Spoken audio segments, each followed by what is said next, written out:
Hello everyone, welcome to ज्ञान IQ। आप सभी का बहुत बहुत स्वागत है ज्ञान IQ पे फिर से। तो हम ये जो 13/11/2019 वाला जो पेपर कर रहे हैं इसी को कंटिन्यू करेंगे।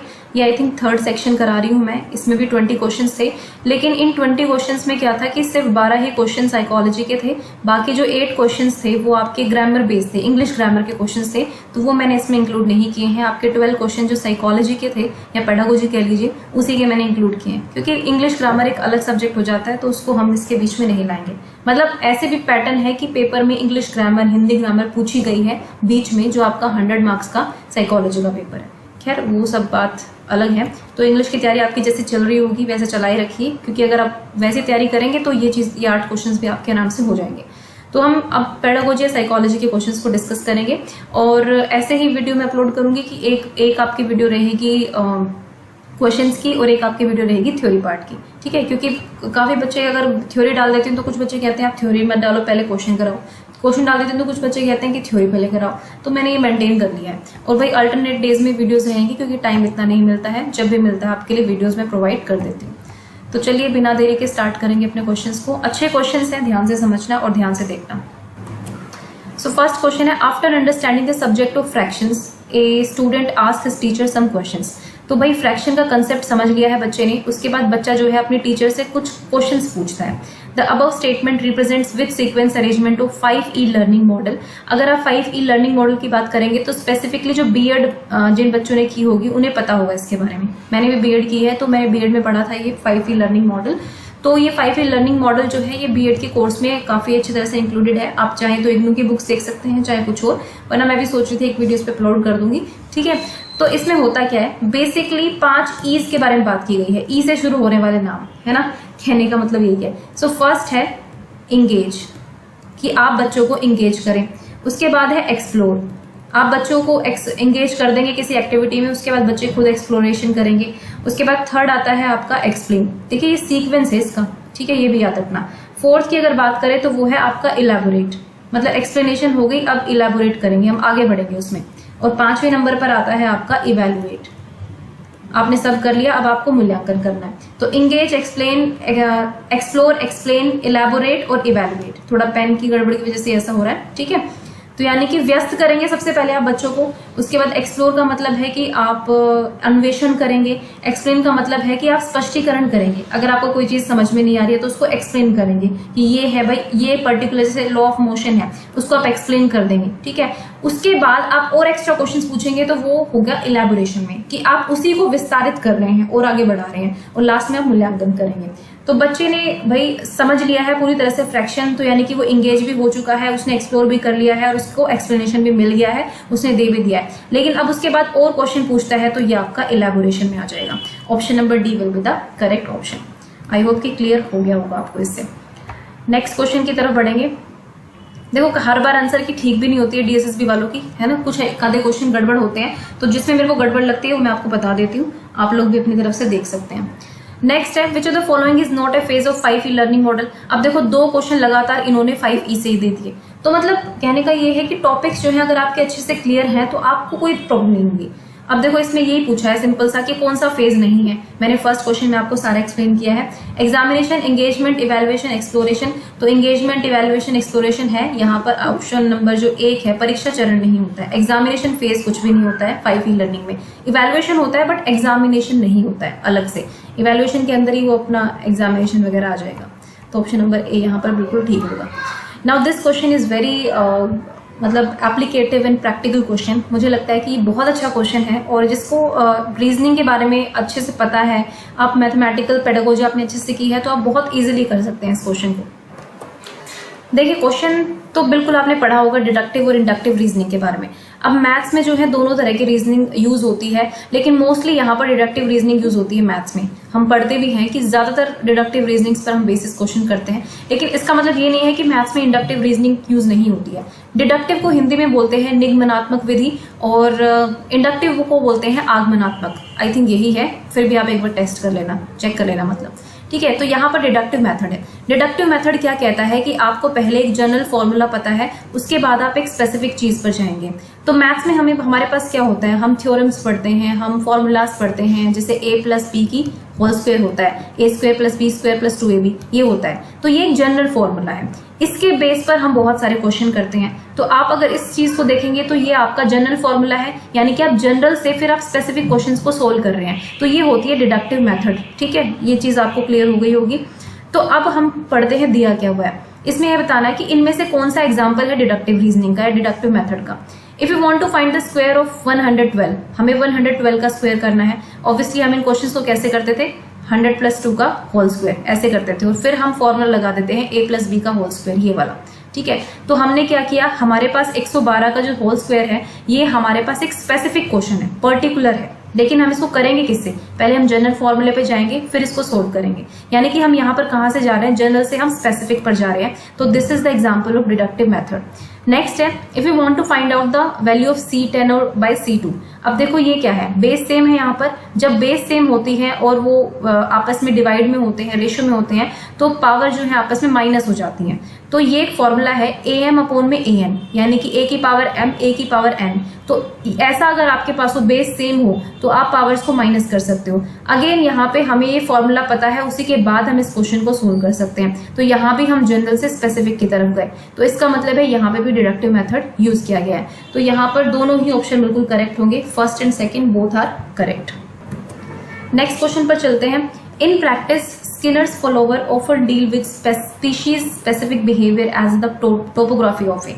तो व्यवहार में स्किनर के अनुयायी अक्सर प्रजाति विशिष्ट व्यवहार को डैश की स्थलाकृति के रूप में देखते हैं। मतलब बेसिकली बहुत टिपिकल सी लाइन लिख दी है, लेकिन जब आप ऑप्शंस पढ़ोगे तो बिल्कुल आराम से आंसर कर दोगे।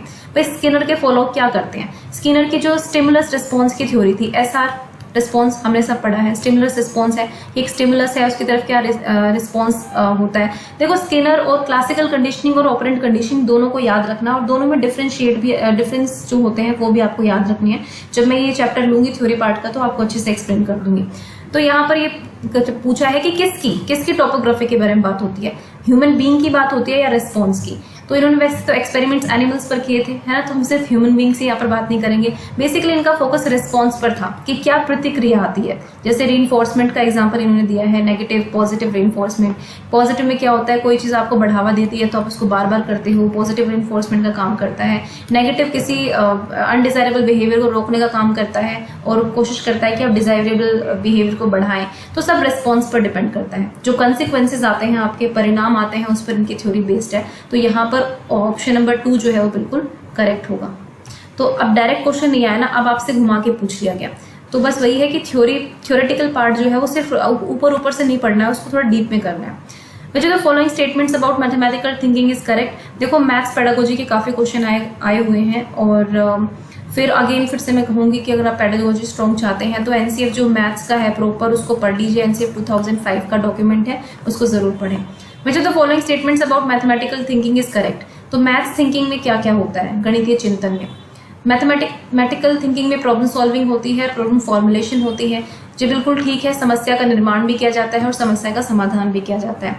कई बार हम बच्चों को भी बोल सकते हैं कि आप माइनस के प्लस के 5-5 क्वेश्चन बनाकर दिखाओ, और कई बार हम क्वेश्चन भी देते हैं उनको सोल्व करने के लिए। तो दोनों ही चीजें होंगी।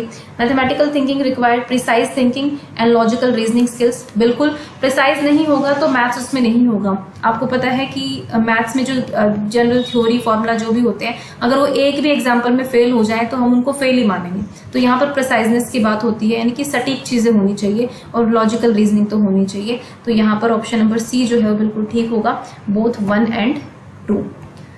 नेक्स्ट क्वेश्चन पर चलते हैं। Which of the following is involve in the process of reflective thinking.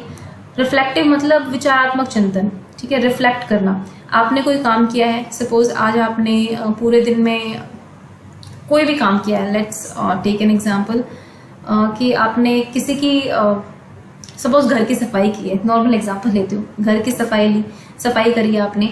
अब आप रिफ्लेक्टिव थिंकिंग कर रहे हैं अपनी घर की सफाई पर कि आपने क्या किया, कैसे किया, क्या कमी छोड़ दी, कुछ रह तो नहीं गया, इस तरह से, और जो किया वो ढंग से तो किया है कि नहीं किया है, किचन में बर्तन तो ढंग से लगाए कि नहीं लगाए, डब्बे ढंग से रखे कि नहीं रखे। तो वो रिफ्लेक्टिव थिंकिंग होती है कि आप विचार करते हैं जो आपने किया है अभी। तो इसमें क्या क्या इन्वॉल्व होता है, इन्वेंशन, थ्योरी बिल्डिंग और जनरलाइजेशन, 3 चीजें हैं। तो देखो भाई, जब भी आप कोई काम करते हो तो कभी कभी आप कुछ नई चीज़ों का इन्वेंशन भी कर लेते हो, है ना। हमें जैसे खाना बनाते बनाते हमें समझ आती है कि नहीं इसको ऐसे भी किया जा सकता है, हम अपने इन्वेंशंस भी डाल देते हैं उसके अंदर।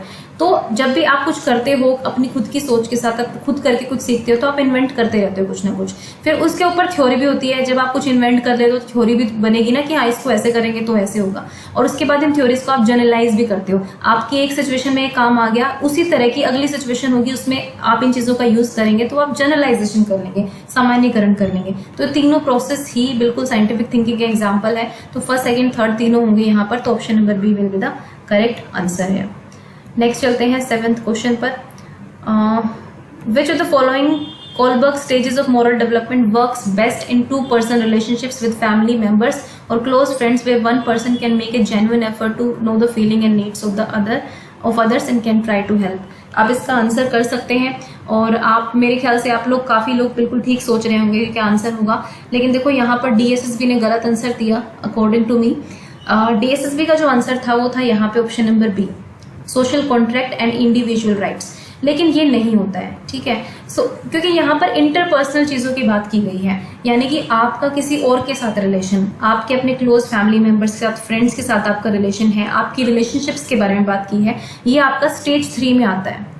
स्टेज 3 कौन सी है? Good boy good girl orientation और the morality of interpersonal cooperation, ये होती है आपकी स्टेज 3। इसको good boy good girl orientation के नाम से भी जानते हैं, और मोरालिटी ऑफ इंटरपर्सनल कोऑपरेशन भी इस स्टेज का नाम है, स्टेज 3 का। तो यहाँ पर अगर हम देखें तो ये आपका आ रहा है गुड इंटरपर्सनल रिलेशनशिप्स के बीच में, ठीक है। यूनिवर्सल प्रिंसिपल जो है वो 6th स्टेज में चले जाते हैं। सोशल कॉन्ट्रैक्ट एंड जो आपका ये है इंडिविजुअल राइट्स है, ये आपका आता है स्टेज 5 में। तो ये 5th स्टेज है, ये 6th स्टेज है, यानी कि ये आपका पोस्ट कन्वेंशनल में चला गया। मेंटेनिंग सोशल ऑर्डर ये आपकी स्टेज 4 है, इसमें भी ये नहीं आएगा। यहाँ पर option number D will be the correct option. पर DSSB ने बी दिया था, ऑब्वियसली इस पर ऑब्जेक्शन हुआ होगा। नेक्स्ट देखते हैं, which of the following is और are instructional objectives of mathematics. तो कौन से इंस्ट्रक्शनल ऑब्जेक्टिव्स हैं मैथमेटिक्स के, ये आपको बताना है। सो यहाँ पर ऑप्शन है to develop in the child the power of thinking and reasoning. Again भाई देखो सीधी सी बात है, थिंकिंग और रीजनिंग के बिना मैथ्स हो ही नहीं सकता है। Computation with speed and accuracy, बिल्कुल हम चाहते हैं कि बच्चा कैलकुलेट करना सीखे, उसमें एक्यूरेसी भी आए और स्पीड से करना भी सीखे। ऐसा नहीं है, इसका मतलब ये नहीं है कि आप दबाव डाल रहे हैं, वो वाली बात नहीं है। ये इन जनरल बात हो रही है कि बच्चे के अंदर ये हमें डेवलप करना है, ये आपके इंस्ट्रक्शनल ऑब्जेक्टिव्स होने चाहिए, बिल्कुल होने चाहिए ये भी। नेक्स्ट है to understand and get acquainted with different coins, ठीक है। तो ठीक है, अगर आप क्वाइंस के बारे में कुछ समझा रहे हैं, कुछ भी वो कर रहे हैं, तो वो भी बच्चे को आना चाहिए, बिल्कुल ठीक है। तीनों ही बिल्कुल यहाँ पर करेक्ट होंगे, मतलब गलत जैसा कुछ है ही नहीं यहाँ पे। तो ऑप्शन नंबर जो डी होगा, जिसमें तीनों ऑप्शन है, वो बिल्कुल ठीक होंगे। मैथ्स पेडागोजी से आपका क्वेश्चन आया हुआ है। नेक्स्ट है by which of the following method teaching mathematics teachers can help children to apply the concept of profit loss from text book during marketing. तो गणित शिक्षण की निम्नलिखित में से किस विधि से आप शिक्षक बच्चों को विपणन के दौरान पाठ्य पुस्तकों से लाभ तथा हानि की अवधारणा को लागू करने में मदद कर सकते हैं, ठीक है। अब यही है, ये प्रैक्टिकल यूज आपका किस तरह से होगा उसके ऊपर है। तो यहाँ पर आपके सामने ऑप्शन है एनालिटिक मेथड और प्रोजेक्ट मेथड, क्योंकि यहाँ पर हमें प्रैक्टिकल चीजों में जाना है, ठीक है। अब आपको अप्लाई करना है अपना प्रॉफिट लॉस का जो भी आपने सीखा है, वो आपको एक्चुअल में मार्केटिंग के दौरान आपको ये अप्लाई करना, अपनी असल जिंदगी में अप्लाई करना है। तो कौन सा मेथड यहाँ पर सही रहेगा, एनालिटिकल होगा कि प्रोजेक्ट मेथड होगा?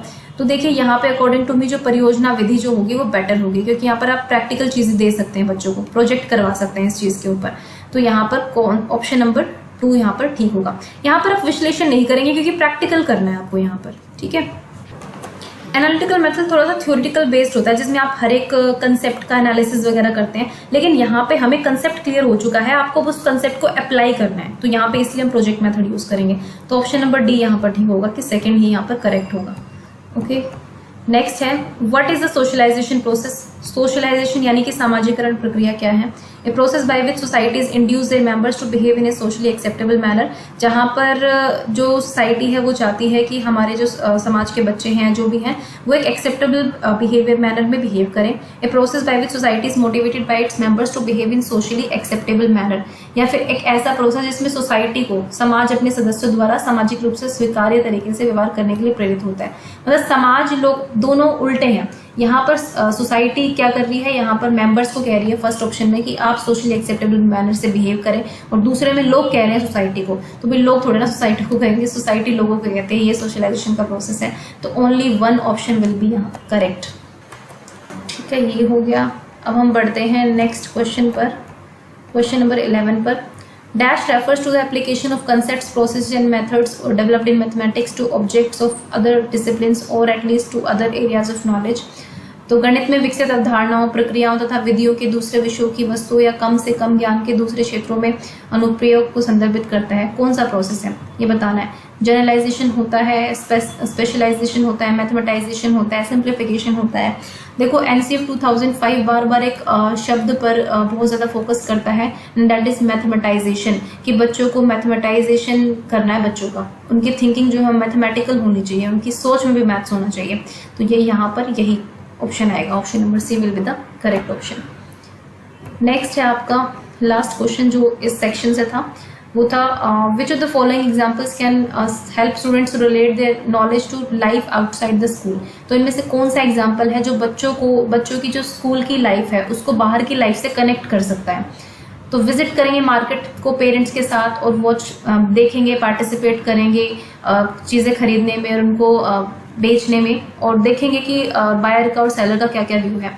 तो ये भी आपका प्रैक्टिकल एग्जांपल है, और यहाँ पर आप सेलिंग प्राइस, प्रॉफिट और लॉस, इन सब चीज़ों के बारे में ले सकते हैं आइडिया।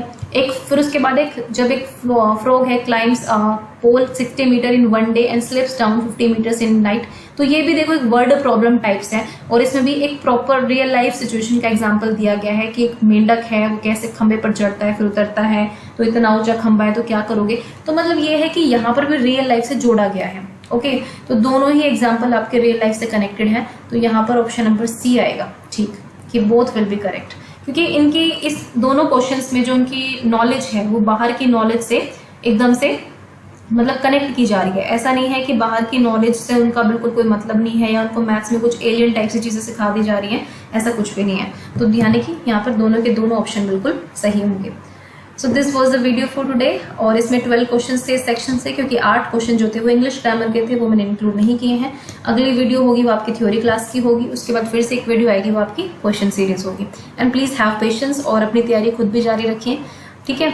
मैं तो बस इतना ही कहूँगी, क्योंकि मेरा तो टाइम पर है, मेरा कोई प्रोफेशन नहीं है, I am just here to help you all. तो बस यही मोटिव है, और फिर वो हेल्प है ना, वो हेल्प मैं उसको एज ए प्रोफेशन बनाऊंगी तो फिर प्रोफेशन वाली सारी चीज़ें आ जाती हैं, आपको पता है। तो बस ये हेल्प करने के लिए है, कुछ वीडियोस जो आपके लिए हैं, आप अपनी पढ़ाई जो है वो जारी रखिए, ठीक है। थैंक यू फॉर वॉचिंग ज्ञान IQ।